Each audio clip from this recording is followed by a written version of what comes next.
15 फरवरी 2024 से अखिल भारतीय आयुर्विज्ञान संस्थान एम्स भोपाल ने महीने में 2 दिन गुरुवार को ट्रांसजेंडर के लिए ओपीडी शुरू की है। 15 फरवरी से 18 अप्रैल तक कुल 5 दिन ओपीडी संचालित हुई, जिसमें कुल 17 ट्रांसजेंडर अपनी समस्या लेकर एम्स पहुंचे थे। लेकिन इन मरीजों में 4 ट्रांसजेंडर HIV से संक्रमित पाए गए हैं।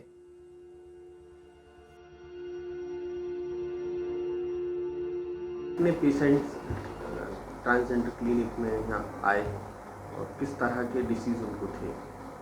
डिसीज़ तो नहीं कहेंगे because they are just normal human beings. हाँ, अभी तक ये कह सकते हैं कि करीब 16-17 मरीज फरवरी से लेके आज तक आ गए हैं।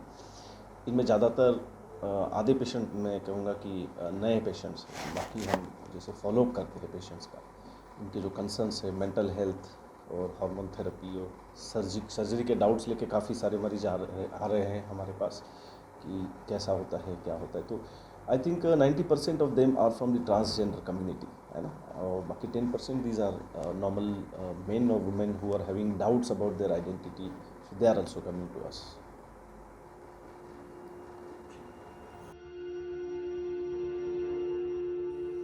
डॉक्टर्स के मुताबिक यह गंभीर है कि सिर्फ 17 मरीजों में 4 ट्रांसजेंडर एड्स की चपेट में हैं। डॉक्टर्स का कहना है कि शर्म और भेदभाव से बचने के कारण एड्स के रोगी ठीक से इलाज नहीं करा रहे हैं। ट्रांसजेंडर क्लिनिक के प्रभारी डॉक्टर रोशन सुतार ने द मूक नायक प्रतिनिधि से बातचीत करते हुए बताया कि हम ट्रांसजेंडर के पहचान को गुप्त रखते हुए उनकी समस्याओं को समझकर उपचार कर रहे हैं। डॉक्टर सुतार ने बताया कि ट्रांसजेंडर रोगी की हिस्ट्री को भी जांच रहे हैं, जिससे उनकी मानसिक स्थिति को भी समझा जा सके। I think transgender community is facing a lot of social stigma and discrimination in the community. हमें सभी लोगों को ये भी जानना चाहिए कि हमारे अंदर एक ट्रांसफोबिया भी बैठा हुआ है जो इस कम्युनिटी को तो शायद और डिस्क्रिमिनेट करता है। कहीं ना कहीं NGOs जैसे बहुत सारी NGOs काम कर रहे हैं आज इंडिया में ट्रांसजेंडर हेल्थ और ट्रांसजेंडर राइट्स के ऊपर। उनको आगे आके आई थिंक ट्रांसफोबिया पे काम करना होगा और लोगों के मन में जो भ्रांतियां है ट्रांस कम्युनिटी के प्रति उनको दूर करना होगा। दूसरी बात ये है कि ट्रांस कम्युनिटी को भी आगे आना चाहिए। एक विकसित भारत में जो होना चाहिए कि उनके जो चीज़ें हेल्थ के लिए सही नहीं है, आज तक जो हेल्थ के लिए उनके डिस्क्रिमिनेशन की वजह से या फैसिलिटी उपलब्ध ना होने की वजह से, कि चाहे वो नॉर्मल फिजिकल हेल्थ हो, मेंटल हेल्थ हो या ट्रांसजेंडर स्पेसिफिक हेल्थ केयर हो, ये जो भी डिप्राइव्ड है अभी तक, तो आज वो फैसिलिटी अवेलेबल है तो उन्हें इसे अवेल करना चाहिए और अपने कम्युनिटी में भी इसका जागरूकता बढ़ाना है और इसको छुपाना नहीं है। जो भी उनकी प्रॉब्लम्स हो, चाहे वो इन्फेक्शियस डिसीजेस हो, चाहे कोई और चीज़ हो।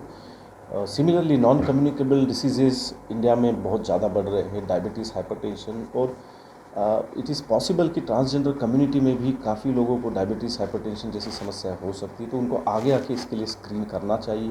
And I think government should also make an effort to make these facilities available to them at a easy way. Transgender clinic में अब तक 90% किन्नर समुदाय के लोग समस्या लेकर एम्स पहुंचे हैं। वहीं 10% ट्रांस वुमन ने सर्जरी को लेकर कंसल्ट किया है। डॉक्टर ने बताया कि कुछ लोग अपनी बॉडी के साथ खुश नहीं हैं, वह लोग भी क्लिनिक पर आ रहे हैं। इसमें बच्चे, बड़े या बुजुर्ग सभी अपनी परेशानियों का गोपनीय तरीके से हल पा सकते हैं। यह क्लिनिक ट्रांसजेंडर आबादी और उनके परिवारों की संवेदनशीलता को ध्यान में रखते हुए सेवाएं दे रहा है और इसी मकसद से इसे संचालित किया जा रहा है। द मूक नायक के लिए भोपाल से अंकित पचौरी की रिपोर्ट।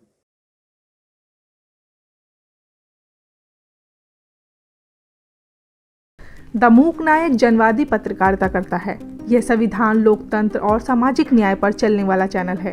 अगर आप भी चाहते हैं द मूक नायक हमेशा हाशिए पर खड़े लोगों की आवाज़ बुलंद करता रहे, बेजुबानों की पीड़ा दिखाता रहे, तो सपोर्ट कीजिए। सपोर्ट करने वाला लिंक आपको स्क्रीन पर दिखाई दे रहा होगा।